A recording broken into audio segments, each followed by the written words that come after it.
Bapak Ibu Saudara yang kekasih dalam Kristus Tuhan kita, selamat bertemu kembali dengan kami HKBP Kernolong, HKBP tertua di luar Pulau Sumatera yang tetap setia bersama saudara dalam renungan malam Shalom. Dan untuk memulai renungan ini kita berdoa.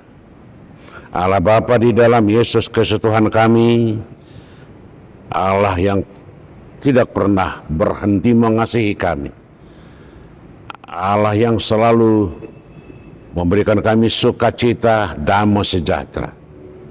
Biarlah damai sejahtera-Mu yang kami hidupi dan yang kami perlihatkan dalam setiap kehidupan kami, agar damai sejahtera-Mu mengalir melalui kami. Malam ini firman-Mu ingin menyapa kami. Roh-Mu yang senantiasa menguatkan kami untuk memahaminya. Di dalam Yesus kami berdoa. Amin. Saudara-saudara yang kekasih, firman Tuhan yang menjadi renungan untuk kita pada hari ini, Sabtu 7 Maret 2026, sebagaimana ditetapkan oleh HKBP, kita ambil dari Injil Matius pasal yang ke-12 ayat 38 hingga ayat 42. Dan yang menjadi pembimbing ayat 38. Demikian firman Tuhan. Pada waktu itu berkatalah beberapa ahli Taurat dan orang Farisi kepada Yesus, "Guru, kami ingin melihat suatu tanda daripadamu." Saya baca sekali lagi. Pada waktu itu berkatalah beberapa ahli Taurat dan orang Farisi kepada Yesus, "Guru, kami ingin melihat suatu tanda daripadamu." Demikian firman Tuhan.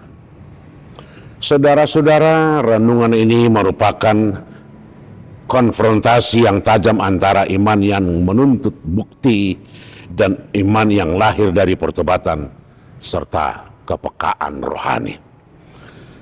Teks ini bukan sekedar permintaan tanda, melainkan tentang ketertutupan hati manusia beragama yang sebenarnya sudah berada di hadapan tanda terbesar itu sendiri, yaitu Yesus.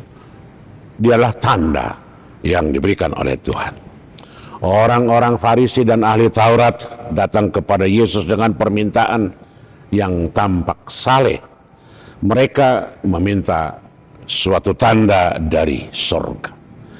Namun permintaan itu bukan lahir dari kerinduan untuk percaya, melainkan lahir dari sikap menguji dan mengontrol.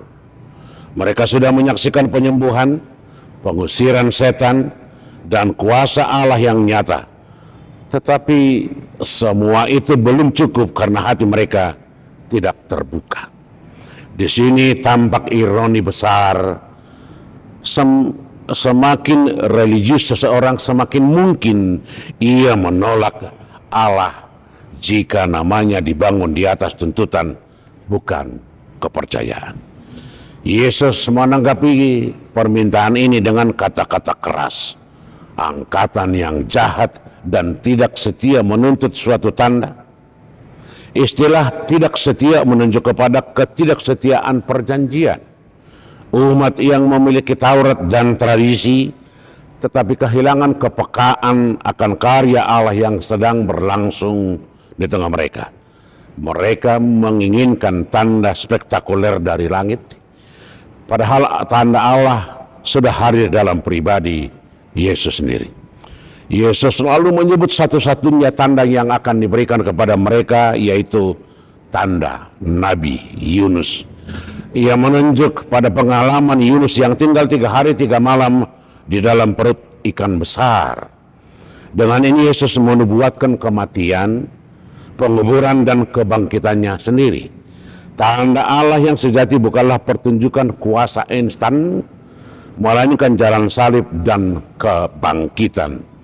Inilah tanda yang menuntut iman, bukan sekedar kekaguman. Saudara-saudara, dengan mengangkat Yunus dan pertobatan Niniwe, Yesus membuat perbandingan yang sangat menusuk. Orang-orang Niniwe adalah orang-orang atau bangsa kafir, tidak memiliki Taurat, tidak mengenal perjanjian Allah seperti Israel.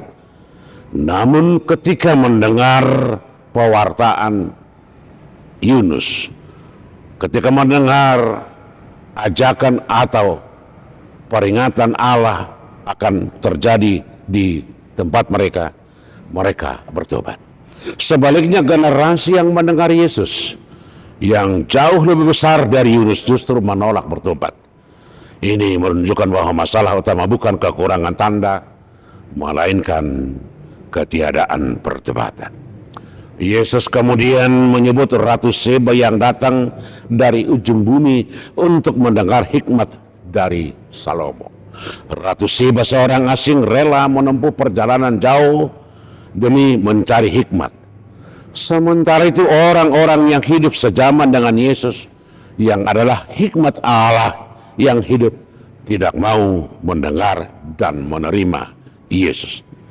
Kontras ini menyingkapkan sikap iman yang sejati, iman yang mau bergerak, mencari dan membuka diri terhadap kebenaran.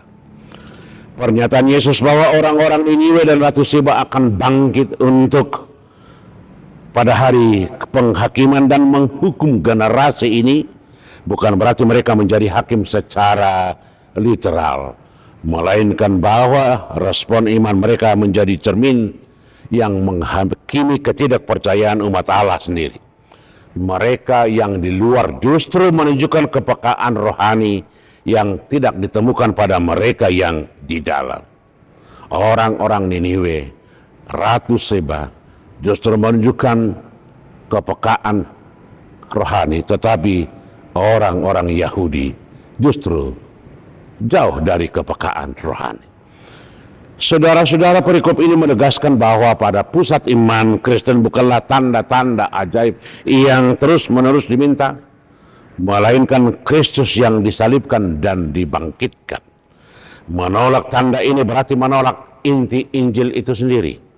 Secara pastoral, teks ini menantang gereja dan orang-orang percaya pada masa kini yang mudah berkata, jika Tuhan melakukan ini atau itu, barulah aku percaya. Yesus justru membalikkan logika yang orang percaya dulu, maka engkau akan melihat tanda. Yesus memakai logika orang-orang yang tidak mengenal Allah, yang percaya pada pertobatan, pada peringatan, untuk memperingatkan orang-orang yang sudah diberikan tanda itu sendiri. Saudara-saudara, renungan ini berbicara kepada iman yang puas dengan ritual dan argumentasi, tetapi kehilangan kerendahan hati untuk bertobat. Teks ini juga membuka harapan Allah berkenan kepada siapapun, bahkan yang dianggap jauh, yang mau mendengar, mencari, dan berbalik kepadanya. Di hadapan Kristus yang bangkit, tidak ada alasan lagi untuk menunda pertobatan, sebab tanda terbesar itu telah diberikan melalui diri Yesus sendiri. Amin. Kita berdoa. Terpuji Engkau Tuhan, Tuhan yang empunya segalanya, yang empunya nafas kehidupan kami, yang empunya alam semesta, yang empunya keajaiban dan tanda-tanda mujizat. Biarlah seluruh ciptaan-Mu menjadi tanda-tanda ajaib bagi kami untuk semakin memahami mengenal Engkau. Terima kasih, di dalam Yesus kami berdoa.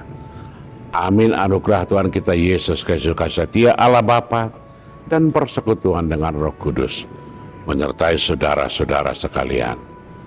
Amin.